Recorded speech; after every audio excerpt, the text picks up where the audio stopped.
TalkWad.com, the world's fastest growing internet radio network. Please check out all the other great shows on www.talkwad.com. It's Talking Sports with CJ and Fonz on SportsSlamRadio.com. It's sports hardcore and fully uncensored.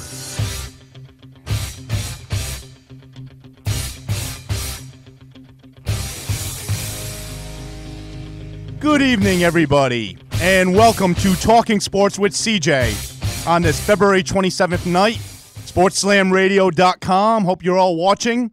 Got an awesome show ahead of us tonight. We're going to have on Arnie Stapleton from the Associated Press, NFL writer, at 7:32 tonight. And we're also going to have on Del Harris, the ex-Lakers coach. He also coached the Rockets and the Milwaukee Bucks. I'm wearing my Laker jersey in pride, wearing my old Kobe jersey, Laker hats for Del Harris. Looking forward to having him on. It's going to be an awesome show tonight. But first I want to jump into something I usually never lead with, but the NHL and the Chicago Blackhawks, because this is just a remarkable, remarkable story.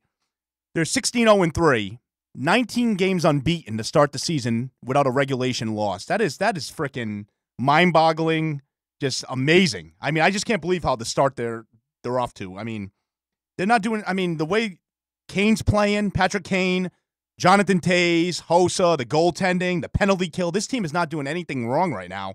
They're winning on the road. They're winning at home. And my question I asked to my viewers is, how long can this winning streak go for? Is it going to be 22 games, 25 games, 27 games? Is it going to go the whole freaking 48-game schedule? Who knows? Because this team is scary good, and they're going to be a dangerous team in the playoffs, especially if they get home ice, advantage at the United Center, at the Madhouse in Madison in Chicago. Whew. Good luck to the opposing team, because that place is going to be rocking. The next 4 games, they go to St. Louis on Thursday night. Then they host Columbus at Detroit, which is their rival. And then they play at home against Minnesota. Do I see a blip in the road? I don't know.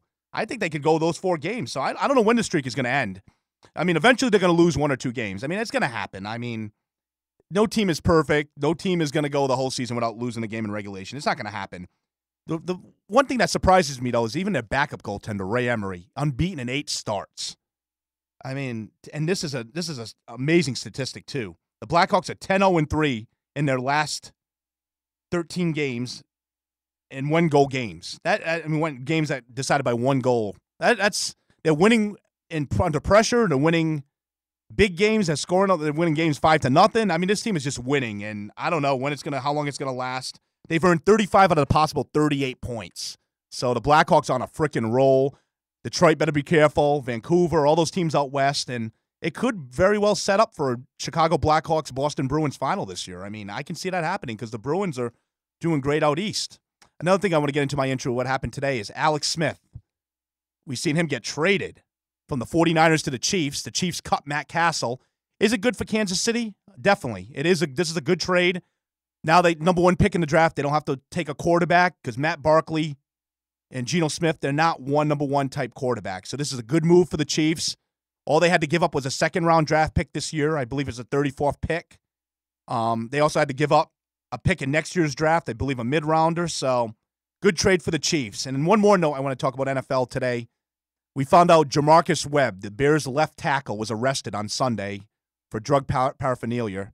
We don't know what drugs it is. They haven't reported, but bad, sad thing for the Bears. Jamarcus Webb has been, 6th-round draft pick. He's starting at left tackle. He made news last season. 2nd game of the season, Cutler pushed his ass because he wasn't blocking. But now it reminds me, the guy, I follow the guy on Twitter and Facebook, and the guy's always putting up pics of food, like dozen donuts and how much he eats. And, he's probably got the munchies or some crap. What? That's the only thing I can think of. The guy's always posting food photos. It's funny. But I don't know what's going to happen. He's probably definitely going to get disciplined by the league. That's a guarantee. And the Bears are going to read into the story. They're going to do their research. They didn't want to talk too much about it until the facts are revealed of the case. So bad break for the Bears, bad break for Jamarcus Webb. And it's the worst thing that could happen to the Bears because it's already a depleted offensive line. The offensive line is bad to begin with. And this just adds to the woes. And I don't know. Right?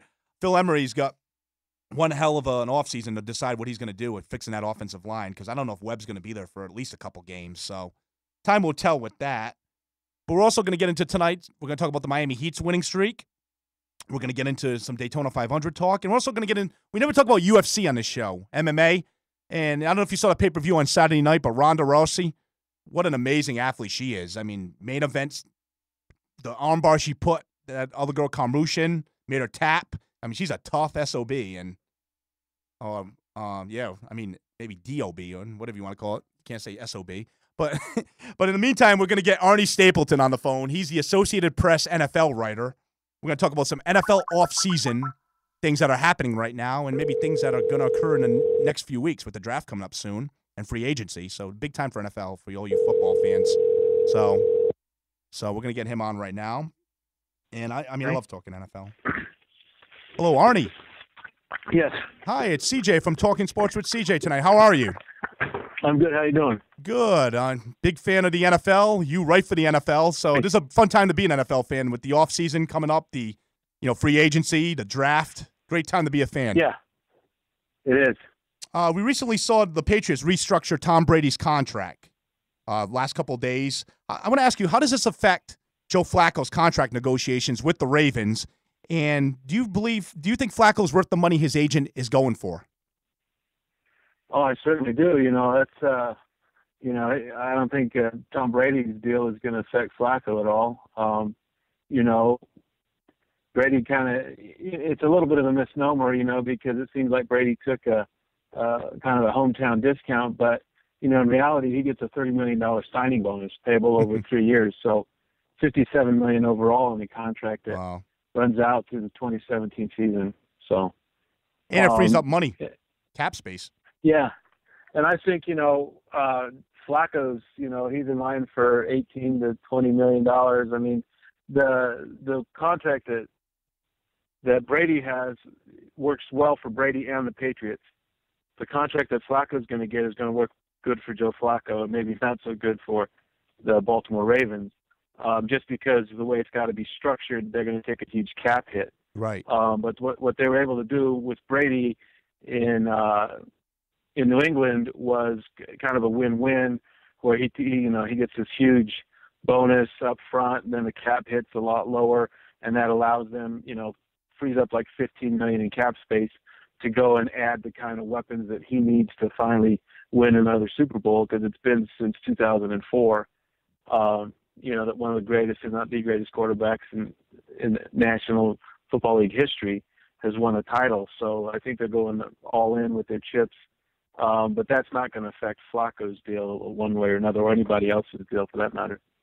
Sticking to the quarterbacks, I want to ask you, being here in Tampa Bay with the Buccaneers, Mark Dominic recently came out and said that he's not going to commit to Josh Freeman this season. Freeman's got one more year left on his rookie contract. They're going to see how he plays this year before they fully commit to him. I'm going to ask you about Josh Freeman. Do you think he's a franchise-type quarterback, and do you see the Bucs committing to him as their future? I can't look at the crystal ball right now and say that he is. I think he's on the cusp, but I think, legitimate questions persist about Josh Freeman. He had a lot of improvement last season, but another late season skid. So, he's kind of flashing the potential to be that franchise guy, but there's still enough doubt that makes you want to say, hey, let's see what happens next year. It's got to go one way or the other. You can't stay on the fence and say, have the same kind of season as this year. I think he's got to make his move and kind of earn that, so that there's no doubt that he's, the franchise. And, his development is key for the Bucs to take that next step next season. This is a huge season, not just for Josh, but for the Buccaneers. Greg Schiano got his team to play hard, for that final game after that 5-game losing streak.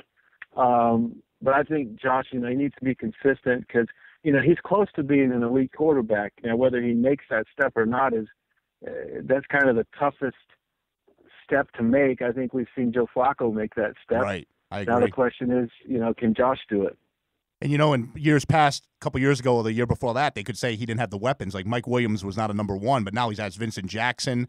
They drafted Doug Martin as his running back. So, the weapons are there for they had Kyle Nix at, guard, so the offensive line. We know the guard, him and Davin Joseph got injured during the season, which hurt the Bucs offensive line. But, Freeman's not playing in a bad offense right now, and I think this is a make it or break it year for him, and also like a Jay Cutler for the Bears, who's also in the last year of his contract.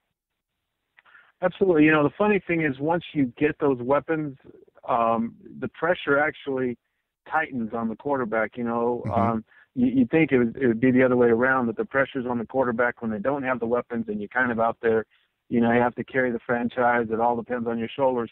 But once you get the weapons around you, and you look at Flacco as a case in point, then the pressure really becomes tight, and you kind of feel like you're in that vice, because fans and your GM and your teammates and everybody's expecting so much of you, saying, look, now you have the weapons, let's see what you can do. Right. So, I see Josh in that smack dab in that mode right now. I'm going to ask you, I'm a big Chicago Bears fan. They have a tough dilemma Phil Emery has on his hand this offseason with number 54, the face of the franchise for the past 10, 15 years. I mean, he's been in the league since 2000, Brian Urlacher. Do you see him coming back to the Chicago Bears? And if so, how many more years left do you think he has in the tank? I am not sure, because, I think that's a really big question mark. With Brian Urlacher, I mean, he's kind of in that mold of the greatest. He's right there with Dick Butkus and Mike Singletary when you look at the best linebackers in Bears franchise history. Yep. But you have to wonder, at 34, and he's coming off that difficult season, he hardly resembles the explosive player he was when he was causing havoc for 13 seasons after he came out of New Mexico. Now, is that a blip in the radar? Gosh, I don't know. If he were 28, then you'd have to say, yeah, that's a blip, and let's forget about last year. But once you start to hit the mid-30s, which he's about to do, that question mark just becomes so big, and you start to wonder, is this it for him? I think he's worth taking a chance on, but you have to mitigate that and say, what kind of a chance you take? What kind of do you put so much on Urlacher's, health, and then, mess up your franchise for years to come, right. Because you're gonna be paying the price if he can't be the Brian Urlacher of old. So I think, that's one of the biggest questions I think facing any team this offseason is, what's Urlacher going to be like? And is he willing to kind of work with Chicago in kind of hedging against, injury and that sort of thing? Big question mark. That's one I can't figure out.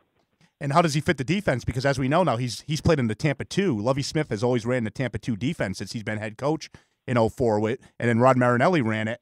And as with Lovie being fired this past season and Marinelli leaving to Dallas, we got Mel Tucker in, the Jaguars ex-defensive coordinator, who's going to run variations of that defense, but it's going to not be the same type Tampa 2. So how does he fit into that defense? We're talking about a guy that's been the middle linebacker in the Tampa 2 since 2004.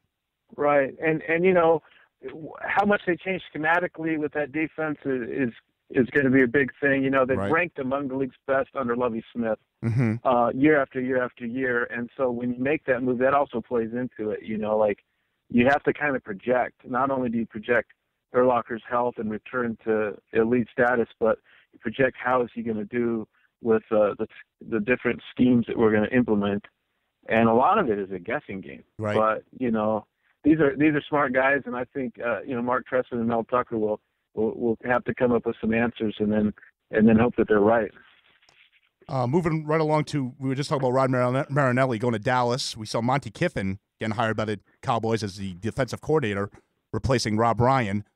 And now also the Cowboys hired Bill Callahan as the offensive coordinator, who's going to share some of the play calling duties, I believe. Is this signaling the end of Jason Garrett? And if so, do you see John Gruden eventually being the head coach of the Dallas Cowboys?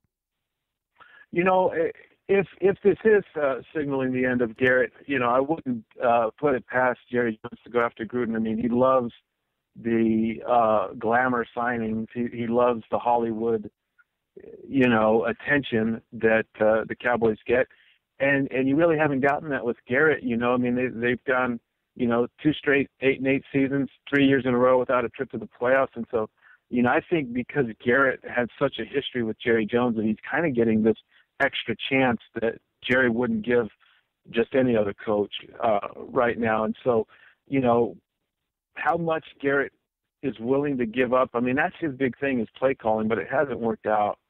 And he's made, he had some growing pains, especially his first year. I think things got a little bit better. Circumstances got worse this year. But this could be kind of the end. I think that, Garrett's going to be on the hottest of hot seats, to tell you the truth, once, 2013 begins, because there is a kind of this momentum in place for a change. And, that's how Jerry Jones has kind of operated in the past. He'll give you a lot of rope, and but when it comes time to deliver, you better deliver. And so, he's got half a dozen new coaches there on his staff in Dallas, and so Jason's going to have to really take a step back and see how he wants, how much control he wants to give up on game day. If he wants to be kind of like a John Fox here in Denver, who, is kind of the orchestrator. He puts the guys in place and he kind of manages the show, but he really leaves the play calling to his coordinators. And, Jason's not been that kind of a coach yet. And the question is, if he can relinquish enough of the control on game day to his assistants, what kind of a coach will he be? And then secondly, how willing is he to give up some of that power on game day when it comes to, calling the plays? And I do concur with you about the whole Jason Garrett being on the hot seat, because as we know, Jerry Jones is not afraid to fire during the season. We saw Wade Phillips get fired during the 2010 campaign. So I think a slow start by Dallas, I mean, I don't know. I don't think Garrett's going to make it through the season if they get off to a slow start this season. Yeah, they got to start out fast. I think probably more than any team in the NFL, you got to look at Jason Garrett's got to start out of the gates fast. It's imperative for any team to start out fast, but it's especially imperative for Jason Garrett.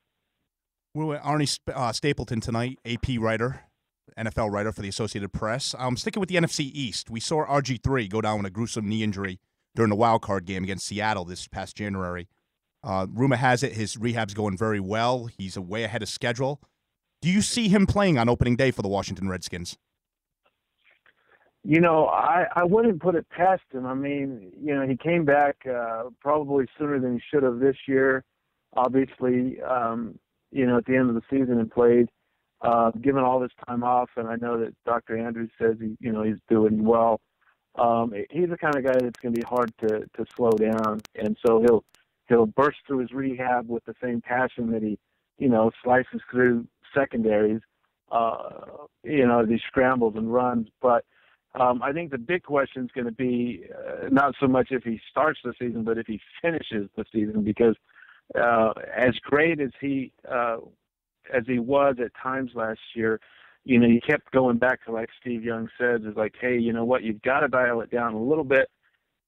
Use that read option, that speed and spots. That makes it the most effective, because let's face it, guys like RG3 and Colin Kaepernick and Russell Wilson, these guys are great, and this may be where the league is headed with these versatile, speedy quarterbacks. But the bottom line is you still have to win from the pocket.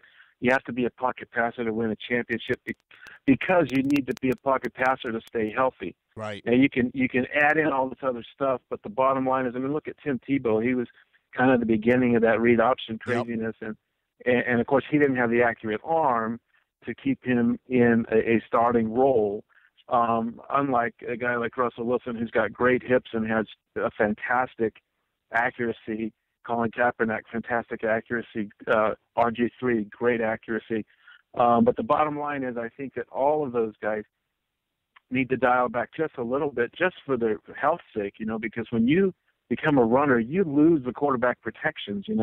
Guys can now hit you not just in the strike zone, but they can hit you in the head, they can hit you in the helmet, they can hit you below the knees. And it's like Steve Young says, that he became a champion when he became a pocket passer. And I think that sage advice needs to resonate with these guys at some point early on in their careers, or they're not going to have the kind of careers like a Steve Young had. And the guys now in the NFL are a lot faster than when Young played. I mean, look at defensive ends that are running 4.7 40s or 4.6 40s, and the linebackers are faster now. So guys are bigger and stronger when Young even played. Absolutely, and you're right. I mean, it goes back to, the basics of physics. You have more mass, that's hitting you at a greater speed, Right. and your knees and your ligaments are the same as they ever were. I mean, evolution of the human being stayed on a steady course throughout history, but the evolution of quick, fast football players has gone very fast, and it hasn't meshed. So you have a guy that's bigger, faster, and stronger hitting you with more force. That's not a good thing for these quarterbacks. I want to ask you, what would be an NFL interview without Tim Tebow? Tim Tebow being mentioned, the most popular backup quarterback in NFL history. So I want to ask you real quick about Tebow. We know he's not going to be a New York Jet this season. That's been well known. He's not going to Jacksonville. Do you see him? Do you think he can play quarterback in this league? And which team do you think he ends up playing for this season? Well, I think, the interesting thing with Tim Tebow is that I think he could be a quarterback in this league, but I think the path to being a quarterback in this league is going to take him through Canada, because I don't think right now that there's anybody who's going to give him that chance. He had the chance last year when John Elway acquired Peyton Manning. He had the chance to go to Jacksonville, and he wanted to go to Gotham. He wanted to go to New York, and that blew up in his face. It didn't work out. For whoever's at fault, whether it was him, whether it was Rex Ryan or the Jets, the bottom line is it didn't work out, and now the mat's been pulled in from Jacksonville. So I think it leaves him with no options right now. But I still think that if he were to go to Canada and say he wants to be a quarterback, he could maybe try to play a different position in this league. He wants to be a quarterback. What he needs to do is go to Canada, work on his game, work on his passing, do all these things that everybody's been talking about since he came out of Florida, and maybe in a couple, 3 years, come back and be, the quarterback that he believes he can be. But I'm unsure if he's willing to put in that kind of work to fix the flaws in his footwork, to fix the flaws in his motion, because he won with that style in college, and he was maybe even the best college player ever. And so it's hard to change, and the muscle memory that goes into throwing the ball the way he's thrown it. It's very hard to dial it back and to change things. But if he works hard on it, I think he could do it. The question becomes, will he be willing to go somewhere else to do that and to work on that? Or does he go on with his life? Does he go on and be, I think he's got a great future ahead of him, even if it's not in the National Football League. I agree. I just want to ask you one more question about Manti Te'o. We saw him run a subpar 4.840 at the Combine. Mentally, he didn't look like, ever since the national title game, mentally he looks mentally drained, mentally out of it. He's being pressed, the media is pressing him, with questions. And you got to kind of feel bad for that. I know he brought it upon himself, but do you think he, with this bad 40 time and all the, what happened with him during this off season at the end of the college football season, do you think he falls out of the first round or not? I did think he probably falls out of the first round. He's fallen like a rock, and the big thing is the poor performance he had at the Combine. Obviously, the questions about his mental makeup, come to the fore, given the hoax that he went through, and all the ancillary drama that surrounds that. There's obviously some questions from GMs about his mental makeup, how he's going to handle going forward, the whole situation with his teammates, with visiting fans, with, opponents, that sort of thing. Right. But the fact that he had the slow times in the 40 and the bad workout is going to hurt his stock more than that. And so when you add the two things, the mental and the physical, I think that you'd be hard-pressed to say he's still a first-rounder. He could still prove that he's a bargain for somebody, but right now it just looks like he's a mess. It looks like, everything's affected him. Even though he says it's not affected him, I think the proof is in the pudding, and he's not the same player he was, in November, right here at the end of February. He's just not. I agree. And you saw, national championship game, he wasn't shedding blocks. He was getting pushed around by, offensive linemen were pushing him out, pushing him back. And, when I watched him play during the season, I'm a big Notre Dame fan. You saw a guy that was going to be maybe a top 10 pick, and now it's like, I don't know where he fits in. It was, every so often you get a year where something, extraordinary happens, and you get a kid who's looking like he's a top 5 or a top 10 pick, and then he just falls. And usually there's, it has to do with a drug test or something, maybe an injury or something.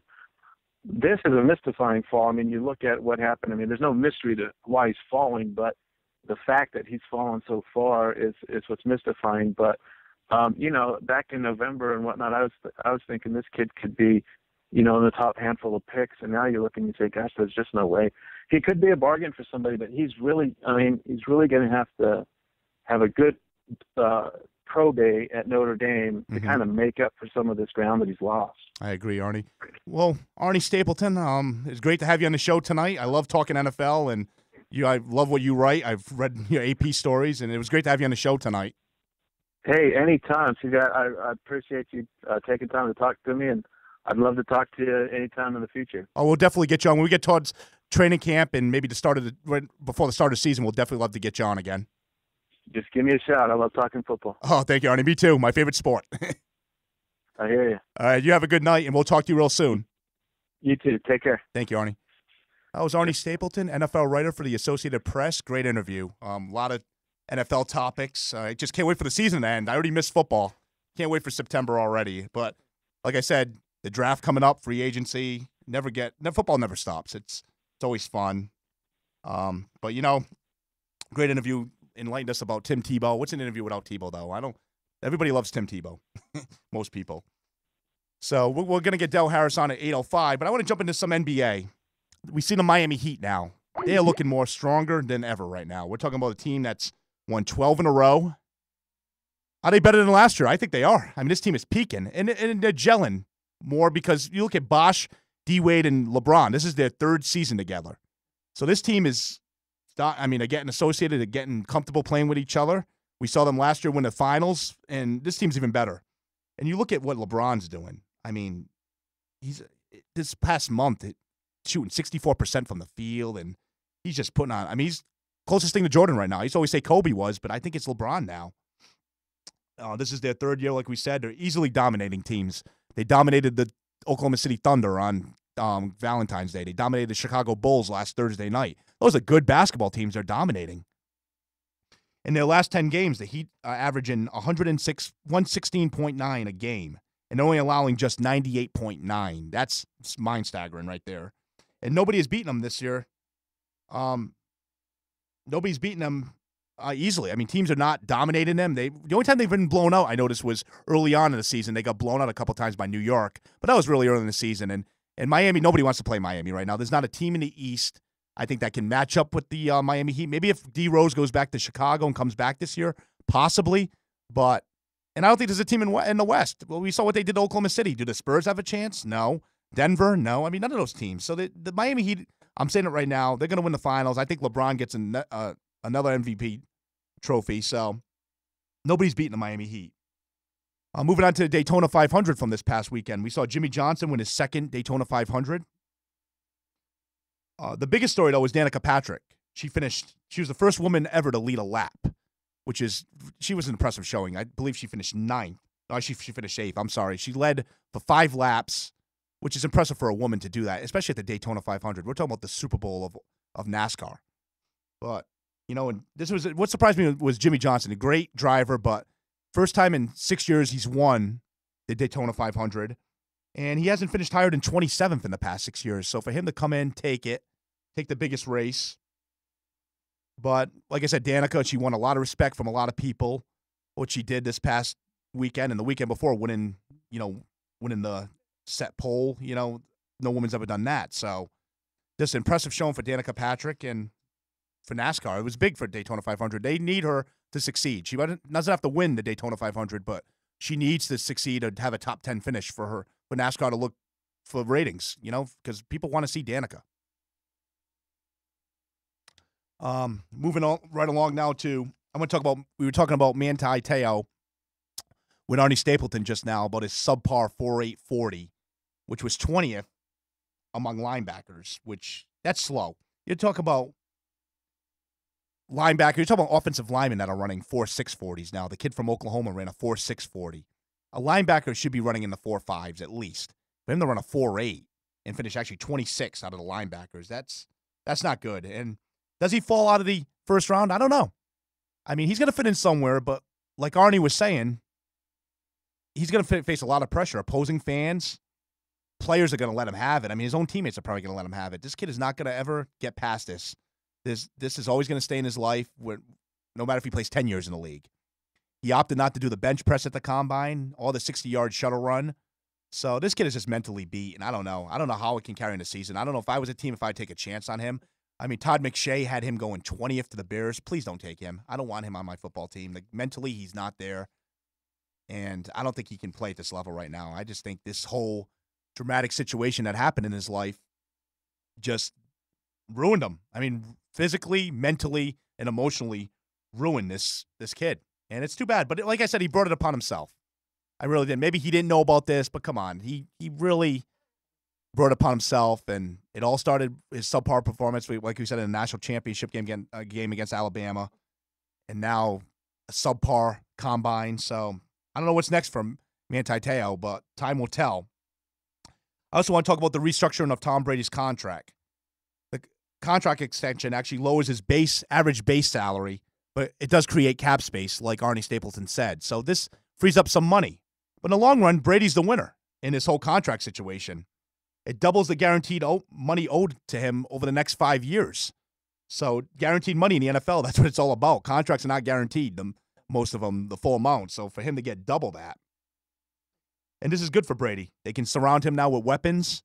They can bring back maybe Wes Welker. I don't think Brandon Lloyd's coming back to the Patriots. I heard his presence in the locker room was not felt. A lot of teammates didn't like him too much. But Welker, maybe you bring him back. And maybe it frees up money to sign a safety like an Ed Reed or a Charles Woodson, two big safeties who are going to be on the market this season. He'll get $57 million rather than the $25 million guaranteed to him if he gets injured in 2013, Brady, if it's a career-threatening injury. So I think Brady's got it made with this contract. I mean, he already built the biggest damn palace in California. So Tom Brady, but I mean, I think for him right now it's about winning Super Bowls. He wants to tie Montana for most Super Bowls for a quarterback.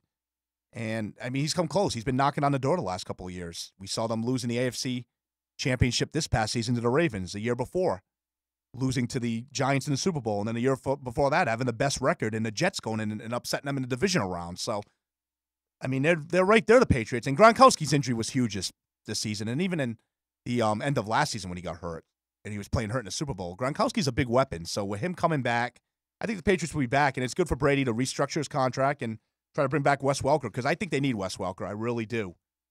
People don't realize how much Welker means to the New England Patriots. I also want to talk about Gonzaga, moving along to college basketball. Number 2 in the country. If they win and stay unbeaten this week, they will be number 1 team in the country. The Gonzaga Bulldogs will be number 1. Indiana Hoosiers lost last night, so it opens up the door wide open for the Gonzaga Bulldogs. This is for number 1. This is their highest ranking at number 2 in college basketball, and since they've been a team. They're 27-2, 14-0 in the West Conference, highest ranking in school history. First time outside the 6 major conferences that a team has been ranked this high since the Memphis Tigers in 07-08. Gonzaga has also won 10 straight games, and they have not given up more than 63 points over that time. So they're dominating right now. Kevin Pangos is having a hell of a year carrying this team. They got the veteran coach in Mark Few. This team is absolutely a threat to win a national championship this year. I truly believe it. This team is dangerous. They can match up with the Dukes of the world, the Indianas of the world. The Miami, surprise, well, they lost this week in a Wake, so I don't know. I'm starting to lose faith in them. But Gonzaga is a dangerous team, and don't be surprised if they're hoisting up the championship this year for college basketball. We had a text coming in. Let's see. Oh, okay. Saying the Blackhawks streak is going to end in 23 games. Bob from Tampa. Okay, well, we'll see. I'm going to say 25 games, but maybe 23. Moving right along to Curtis Granderson's injury, I want to talk about in baseball, and how does it hurt the Yankees? It hurts them significantly, especially in a tough American League East, a team that every team has a chance to win. All 5 teams, the Orioles, the Blue Jays, the Yankees, and the Red Sox, and the Rays. They've already lost Nick Swisher and Russell Martin to free agency this year. They got the A-Rod controversy and his injury. We don't know how healthy Jeter is right now, and Mariano Rivera. So this team, Granderson will miss 10 weeks. They're going to miss his power. That's 43 home runs in the lineup they're going to be missing. Plus, Granderson was going to move to left field. Brett Gardner was going to be the center fielder this year, so that hurts right now with the Yankees. So big injury for Granderson. I don't know what it's going to do. We're talking about an aging team, and they're in trouble. They might make a run for Alfonso Soriano, the Cubs. He used to play for the Yankees. He hasn't said if he wants to commit to the Yankees. He's liking Chicago. So Yankees are in a world of trouble right now. So I don't know if they're going to win a division. I truly think that the Blue Jays are going to be a damn good team with that pitching. R.A. Dickey, Josh Johnson. Then you got the Rays with their lineup with Longoria. I should say more their pitching with Price, Hellickson. They got the bullpen with Fernando Rodney. They're going to be dangerous. The Orioles are back this year. And don't count out the Red Sox. I know people are picking them fifth. They got rid of Bobby Valentine, which was the smartest damn thing this team did. So don't ever count out Boston. I also want to talk about the World Baseball Classic, and if it's bad for baseball, it's freaking bad. Drop this classic. It's a waste of time. It's watered down. It adds more, teams are going to risk losing their players to injury because of this stupid World Baseball Classic. I think it's crappy. It sucks. This thing should have ended before it even started. I mean, spring training now is starting, games are starting now in late February. I mean, you already got a 162-game schedule, and you got to go play for your World Baseball Classic. And you got Anthony Rizzo playing for Italy. I know he's Italian, but he wasn't born in Italy. It just doesn't make sense. Russell Martin's pulled out for Canada. We've seen Johnny Cueto pull out for Dominican Republic. March baseball is meant for Florida and Arizona. This World Baseball Classic, drop it. If you agree with me, call tonight, 493-2055, area code 727. 727-493-2055. Drop the damn World Baseball Classic. It stinks. It's crap. No one's buying the merchandise. I don't want a Team USA jersey from the World Baseball Classic. Not even for free. And one more thing I want to get into real quick before we get Del Harris on is I want to talk about Ronda Rousey. If you didn't see the UFC pay-per-view, we never really talk UFC, and I'm a big fan of UFC. Mixed martial arts. The pay-per-view is always great. We had UFC 157 on Saturday night, and Ronda Rousey just dominated. She almost lost in the beginning, though. She almost got choked out. I got to say, Liz Carmouche put on a great show, the ex-Marine. She had Ronda Rousey in a chokehold, but Rousey had enough power to swing her over her shoulder and put her in an armbar and make her submit. She would have broke the girl's arm. And is this good for UFC? Ronda Rousey, is she good for UFC? And I think she is. Because you're looking at the ratings. Look at the ratings what UFC 157 did. 500,000 buyouts. The pay-per-view before only did 420,000 buyouts. So she's doing a lot for the sport. And just her presence alone. We're talking about a woman, Ronda Rousey, who's beautiful, who's athletic. She has charisma. If you didn't see it behind the mic, she ripped GSP. She said he's a boring fighter. She went ahead and ripped George St. Pierre, one of the biggest names in the industry for UFC, and said he's boring. So she has the charisma behind the mic, and she's won every one of her matches right now in the first round by submission. So amazing fighter. Like we said, she has the look. She has the great MMA skills. And already rumors has it she'll be in a movie with Jennifer Lawrence, who was in the Hunger Games. She's going to be, Ronda Rousey's supposed to be in a movie, rumor has it. So this girl's going to do a lot for the sport. And also Dana White, the president of UFC, has come out and has said that she will be in more main events. So this is a one-time only. He saw the dollar signs. He saw the buyouts. And this girl's selling tickets. And maybe, I don't know if it's a one-time only, because it's her debut UFC, but it was an exciting watch, and I'll be honest, exciting match. And I'll be honest, out of all 5 matches in UFC on Saturday night, the guys' matches were the worst. The women's match was the best one, the most excitement. The fourth one was terrible. So great for the sport, great for UFC, and it just hurts boxing more because boxing is dying. I hate to say it, unless they get Mayweather and Pacquiao, which with Pacquiao losing, that's even dead. So UFC's definitely the king right now in fighting, and I think it's only going to get better from here. We're going to get Del Harris on the phone right now, ex-Lakers coach, ex-Rockets coach, ex-Milwaukee Bucks coach, and I can't wait for this interview. I've been waiting 3 weeks for this interview. Big Laker fan, so I can't wait to speak to him. I've been following the Lakers my whole life, so this guy coached Kobe Bryant, Shaquille O'Neal, Eddie Jones, Nick Van Exel. Trying to get Del Harris on the phone. In the meantime, we're trying to get him on the phone. Your call has been forwarded to an automated voice messaging system. We'll try to get Del Harris back on the phone again. But in the meantime, I want to talk Los Angeles Lakers basketball. And we saw them right after Kobe guaranteed playoffs. They went on and win 3 in a row. So we're talking about a team that won 3 games in a row and then ended up losing Monday night to Denver. So Lakers are in trouble. Are they going to make the playoffs? We'd have to ask Del Harris that, if they're going to make the playoffs. And we're also going to ask him about Jerry Buss passing away. We know Jerry Buss hired him in L.A. Hello. Hello, Del Harris. This is us, Yeah. CJ and Monday from Talking Sports with CJ in Tampa Bay. Ready to go. Ready to go. How are you tonight? Just got off the air doing the pregame for the New Orleans Hornets going up against the OKC Thunder Wow. tonight. So What do you feel about the Hornets switching their name, by the way, to the Pelicans? I mean, that's going to happen next year. What's everybody in New Orleans saying about that right now? yeah, Because I don't understand that. They're on the right path. I think they're going to be a good team going forward. Not this year necessarily, of course, but with Anthony Davis, Right. not even 20 years old yet. His future is just tremendous. I mean, he's already averaging 12 points and Right. 8 rebounds and a couple of blocks right now, and he's going to get bigger, stronger, better. And with Vasquez at the point guard, being second or third in the league in assists at age 26, and Lopez is he's kind of catching up with his brother a little bit. He's having a good year. He's averaging 12 points and 26 years old, I think, also 25, 26. And just Anderson, Smith, and Rivers, Mason, they just, Roberts, they got a lot of good young players. You bring up Vasquez. I'm a big Duke fan, and I remember what he did at Maryland. He used to kill us. He was Being a Duke really fan. good at Maryland. He was amazing. exciting. I saw him then, and I said, this guy's going to be good. And but I didn't see him so much as a point guard. I just saw him as a ball player. But Right. he's doing really good stuff as a point guard. I agree, and they're going to be a fun team to watch with Anthony Davis. I loved him at Kentucky last season during that whole March Madness, during the whole tournament, what he did during the Final Four, and they're an up-and-coming team, and we'll see what happens with the Hornets. Will next year be coming the Pelicans, so we'll have to see how they do. But I want to ask you, first of all, Del, you recently came out with a book called On Point, 4 Steps to Better Life Teams. Describe to my viewers what the book is about and what made you come out with this book.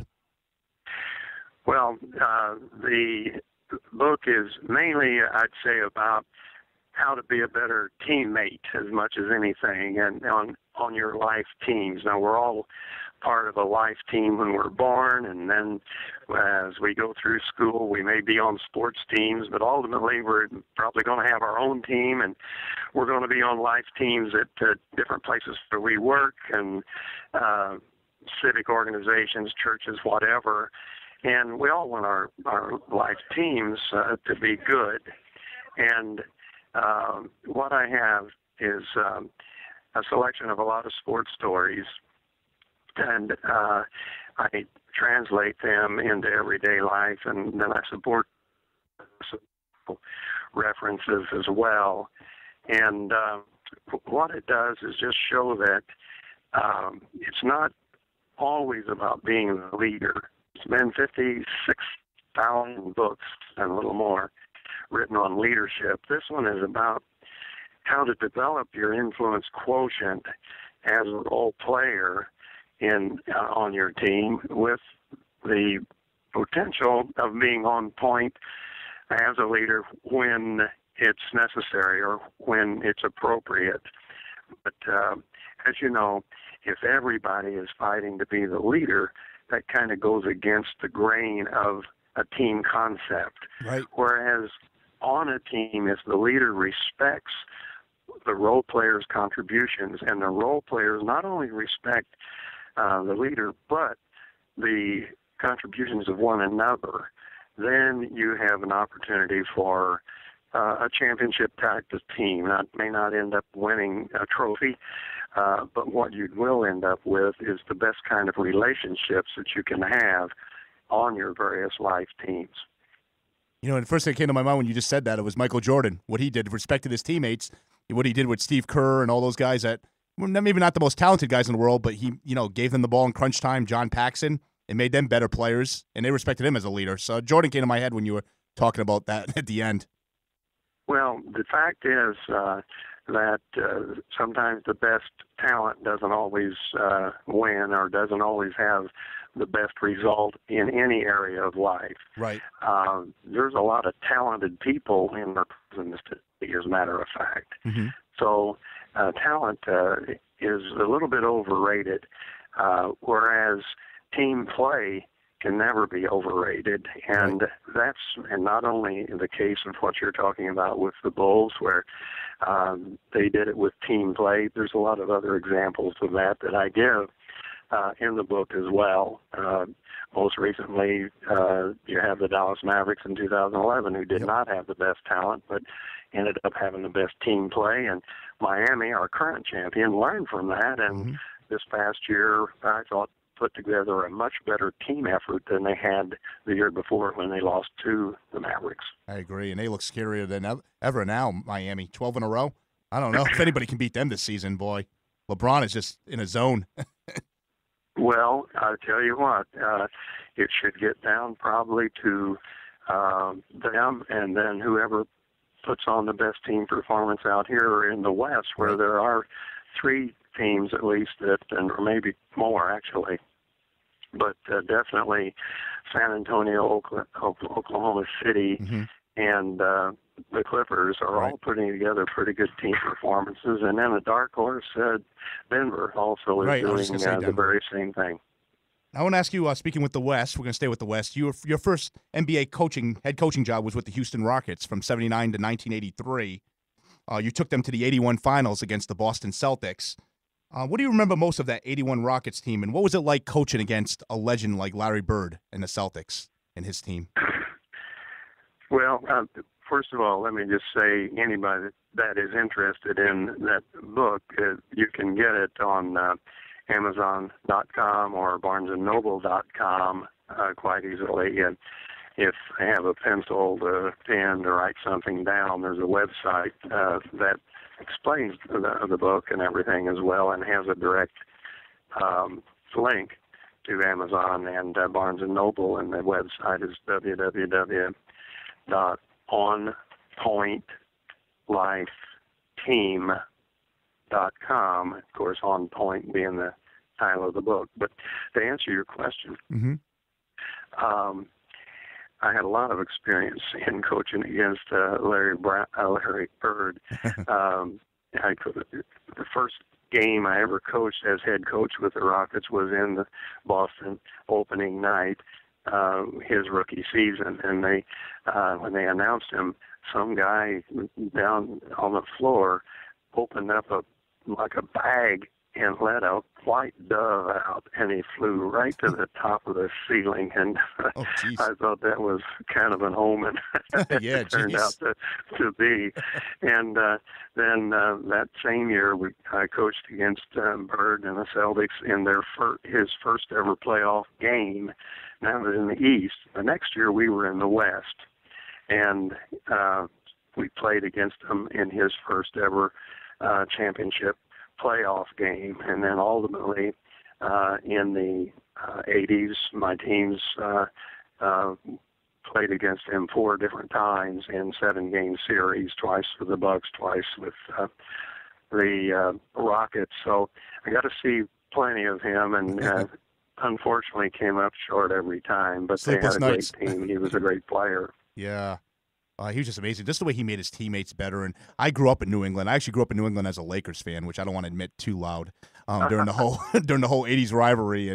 But I respected Bird so much, and the way the passion he played, and he always played hard. I respected that blue collar player.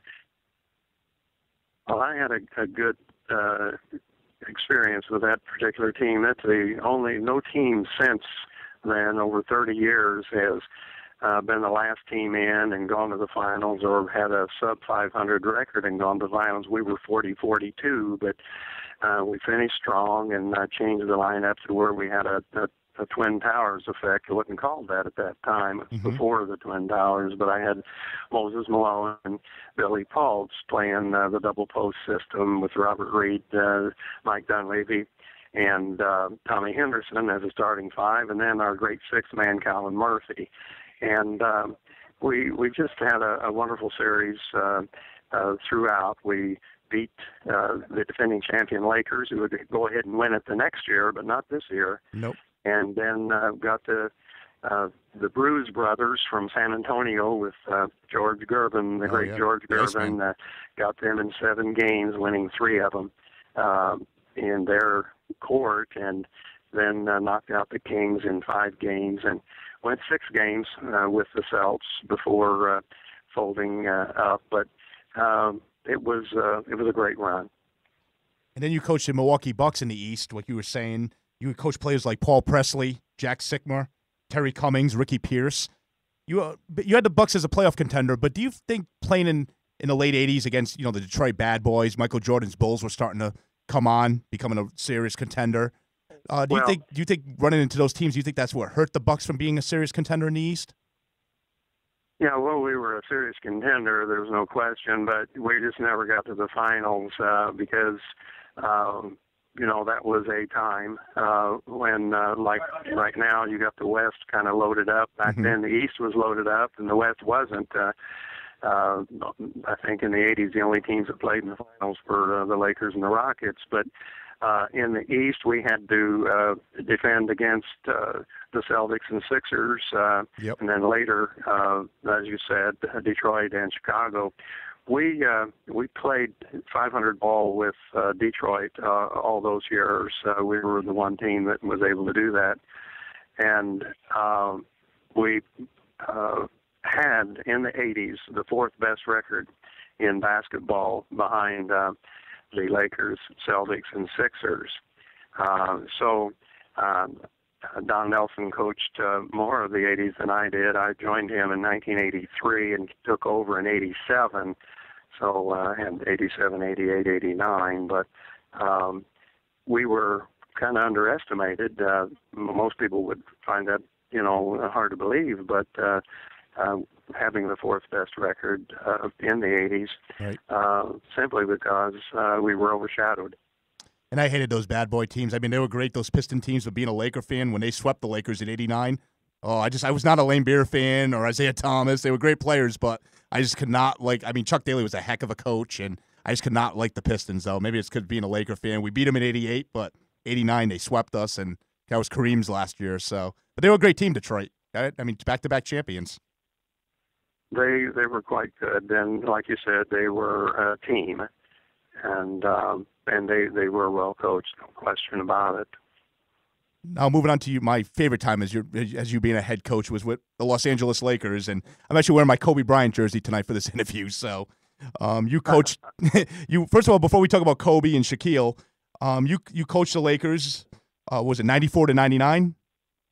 Yes. And you coached for, of course, Dr. Jerry Buss, who recently passed away. What was it like coaching for Dr. Buss? And did you feel the pressure coaching a historic franchise like the Lakers? We're talking about one of the biggest jobs in sports, probably one of the top 5 jobs in sports in general.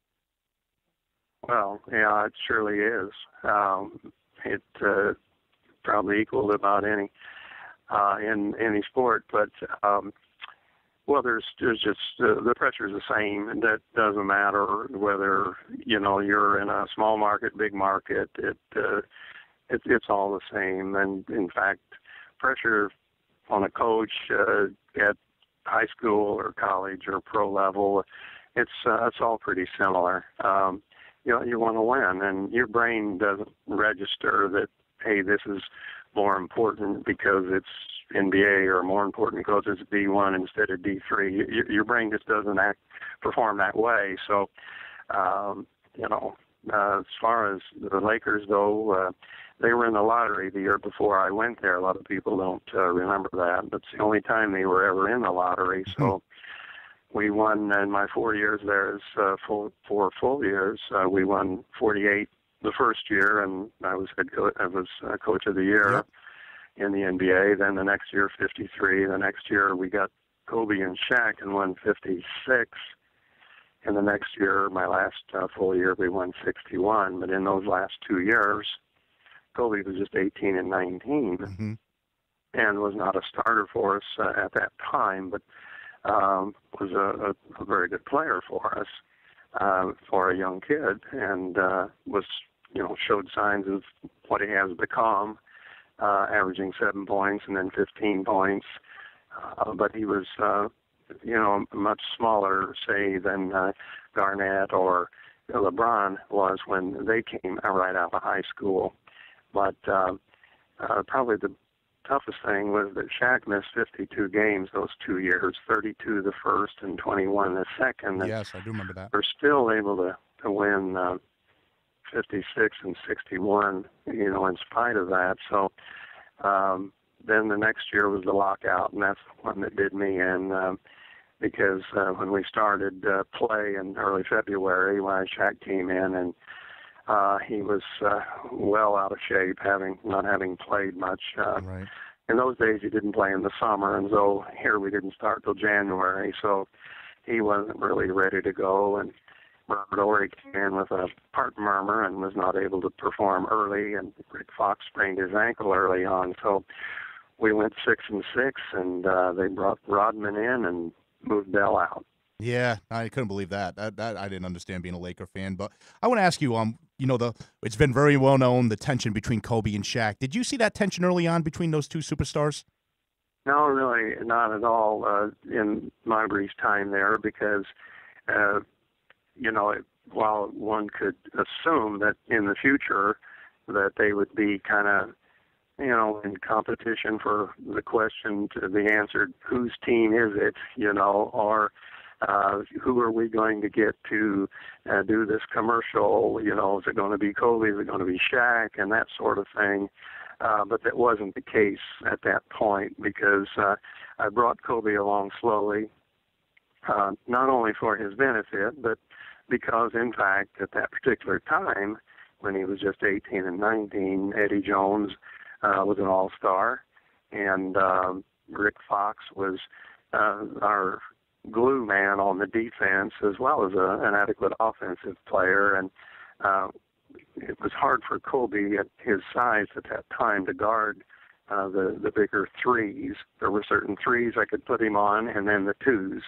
But Rick was our really cement man defender, along with Robert Horry and Eddie Jones. We had three good defenders there, and then Shaq held his own, and Nick Van Exel was not a good defender, but he was a good player, and was our starting point guard Right. during I like Van all Exel. 4 of those years. And he played a long time in the league. I remember he played for Dallas later on. I mean, Van Exel played a long time in the NBA. I always liked him as a Laker. We had him here, and he was better here for us than anywhere. I thought he was terrific. And then you also had, I believe, when was it 96 when Magic Johnson came back for a short time. I remember that very well, being a Laker fan. Was that 96, I believe?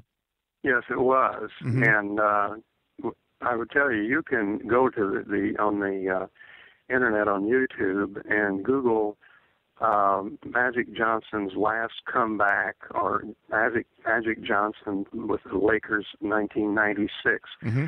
It has brief clippings, highlights of every game he played, and you're going to see some of the most fun basketball you've ever seen. You being a Laker fan in those days. Oh yeah, I'm gonna check it out. I mean, I looked at it. It's been a couple of months ago. I didn't know it existed, and I saw it on there, and I was blown away. I said, "Man, I didn't know we were that good back then." Well, Del, we're running out of time. I want to ask you one last question. We know Jack Nicholson's a big Laker fan. He's always courtside. I watch a lot. I've seen just about. I'd say in an 82-game Lakers schedule, I probably see about 50 to 60 games a year. So he's always courtside. Is he a pain in the butt to opposing coaches? Because I see him yelling a lot at opposing coaches. No, he's not at all. He's we like him. Everybody that ever deals with him likes him. He's good.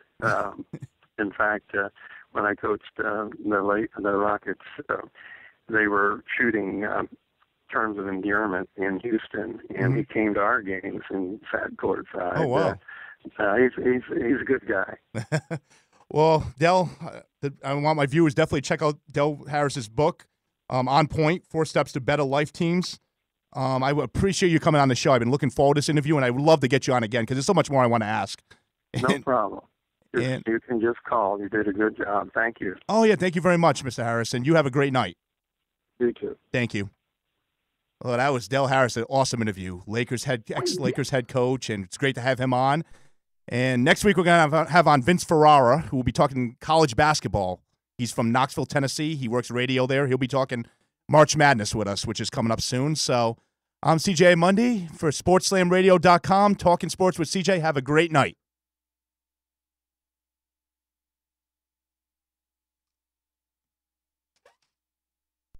It's Talking Sports with CJ and Fonz on SportsSlamRadio.com. It's sports hardcore and fully uncensored.